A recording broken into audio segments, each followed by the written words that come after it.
안녕하세요. 반갑습니다. 5월 2일 화요일 10분 말씀 되겠습니다. 성경 말씀은 요한복음 1장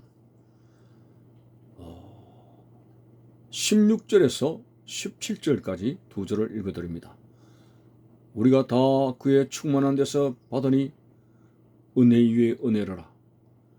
율법은 모세로 말미암아 주어진 것이요 은혜와 진리는 예수 그리스도로 말미암아 온 것이라.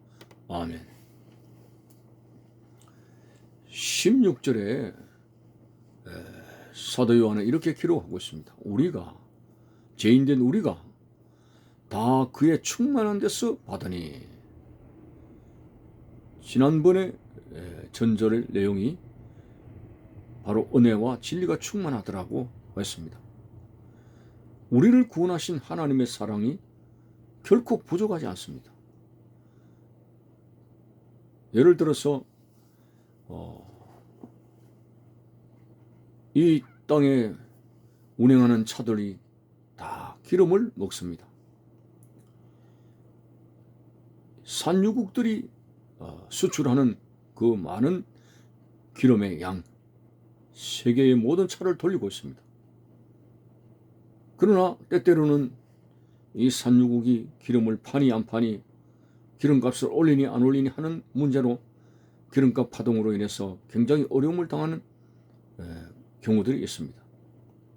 하지만 오늘 이 본문에서 이 모든 세상 사람들, 수십억의 이 지구상의 사람들, 또 그 이후의 후손들까지 구원시킬 하나님의 사랑은 결코 부족하지 않다. 하나님의 사랑이 부족하기 때문에 수십억 이상, 그 이상은 안 된다. 그 이상은 믿어도 구원받을 길이 없다. 뭐 이런 거 아닙니다. 오늘 그런 차원에서 우리가 다 그의 충만한 데서 받으니, 뭘 받았다는 겁니까? 충만한 데서 받으니 전혀 하나님께는 부족함이 없습니다. 우리를 구원시키시는 갈보리 언덕 예수 그리스도의 십자가의 사랑이 너무나 충만하고 가득하기 때문에 모든 믿는 사람들을 다 구원시킬 수 있을 그런 충만함을 이야기하고 있습니다. 우리가 다 그의 충만한 데서 받으니 뭘 받습니까? 은혜 위에 은혜로라. 여기서 첫 번째 은혜는 바로 모세를 통해서 하나님께서 이스라엘 백성들에게 주신 율법을 말합니다. 그 다음에 은혜는 지금 말세에 이 땅에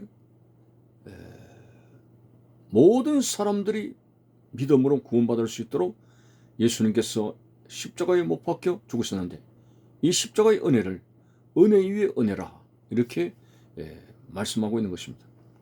자, 우리는 다시 율법의 성질로 들어가면은 구약 시대에 율법을 하나님 주신 것은 은혜입니다.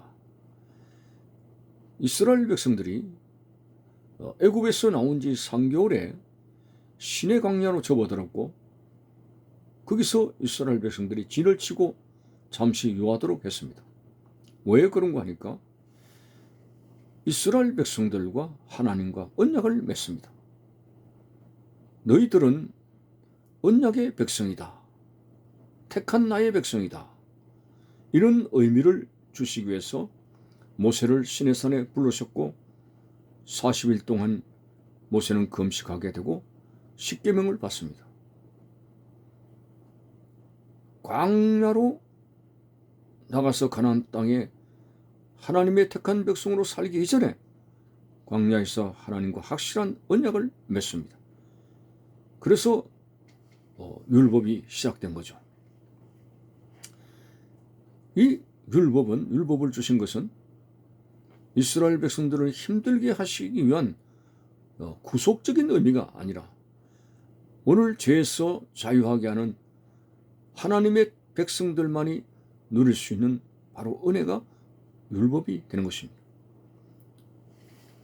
하나님은 이스라엘 백성들을 광야로 인도하시다가 3개월 만에 시내산 광야에서 시내산에서 모세를 통해서 율법을 줬고 그 백성들을 율법의 백성, 언약의 백성이라고 일컫고 있습니다.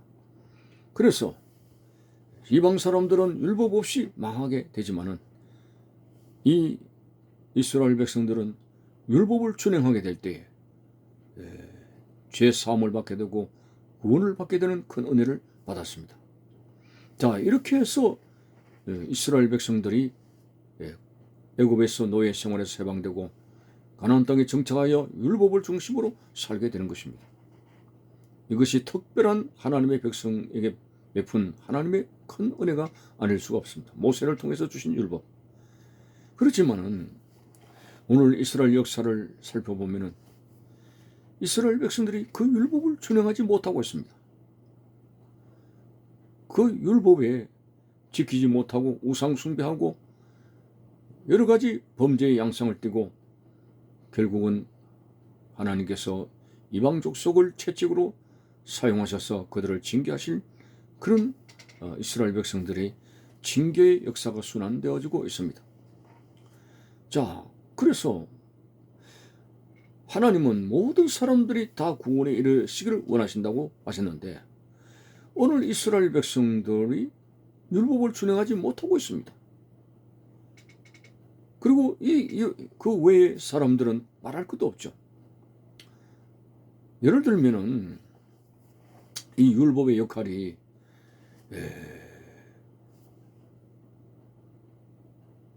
자동차를 몰고 가는 운전자에게 이정표가 있습니다. 이 방향으로 오시면 안 됩니다. 낭떠러지 길이 있습니다.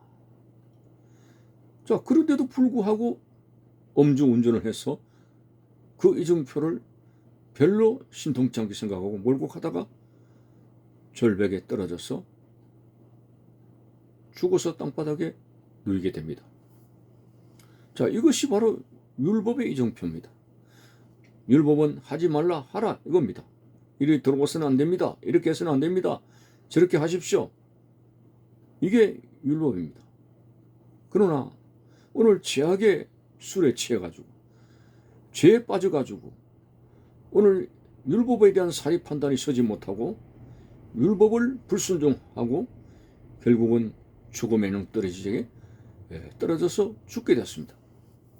이게 바로 범죄한 인생들에게 주신 첫째의 은혜, 율법의 한계입니다. 율법조차도 지킬 수가 없습니다. 율법을 지켜 제사함을 받고 구원에 이르게 하는 은혜를 주셨는데 사람들이 완악해서 더 이상 율법조차도 지킬 수 없고 죽음에 이르게 됐습니다. 자, 그래서 하나님은 말세에 예수 그리스도를 이 땅에 보내셨습니다. 말씀이 육신이 되셨다는 말씀이죠. 그래서 도저히 율법을 통해서는 인간이 구원을 받을 수 없을 정도로 사람들이 완악해져 가고 점점 더 눈덩이처럼 죄악의 속성이 불어나는 이때 율법의 이정표를 넘어선 오늘 사람들에게 이제 특단의 길을 열어주셨습니다.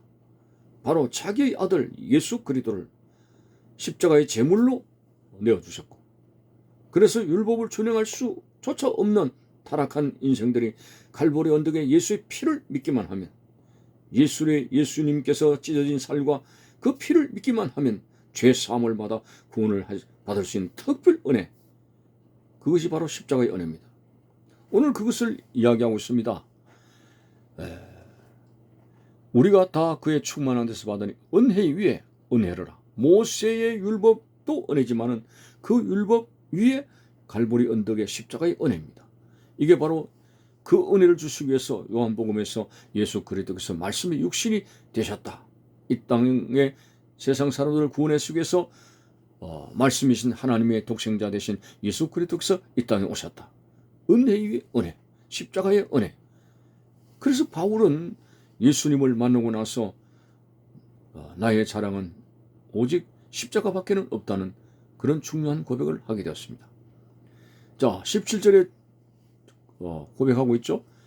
율법은 모세로 말미암아 주어진 것이요 은혜와 진리는 예수 그리스도로 말미암아 온 것이라. 율법을 모세를 통해서 주신 그 율법도 은혜지만은 그 율법 위의 은혜는 더 큰 은혜는 바로 십자가의 은혜라고 17절에서 정언하고 있습니다. 오늘 예수님이 이 땅에 오셨습니다. 더 이상 최고의 믿기만 하면 구원을 받을 수 있도록 율법의 여러 가지 원칙을 지키는 것이 아니라 율법을 지킬 수 있는 그러한 정도도 버린 오늘 인류들에게 마지막으로 예수 그리스도를 믿기만 하면 구원을 받을 수 있는, 다 차린 밥속에 숟가락 하나 들면 된다는 식으로 예수님을 믿기만 하면 구원을 받을 수 있는 이 은혜 위에 은혜를 주신 이 말세에 그 예수 그리스도조차도 부정한다는 것은 더 이상 최고의 은혜를 베풀어 주신 하나님에게 더 이상 어찌할 수 없는 것입니다. 오늘 지금은 은혜 받을 만한 때요, 구원의 날이기 때문에 오직 말세에 예수 그리스도를 통해서 믿기만 하면 구원을 받을 수 있는 길을 주신 예수로 충만할 수 있는 우리의 삶이 되시기를 바라는 것입니다. 감사합니다.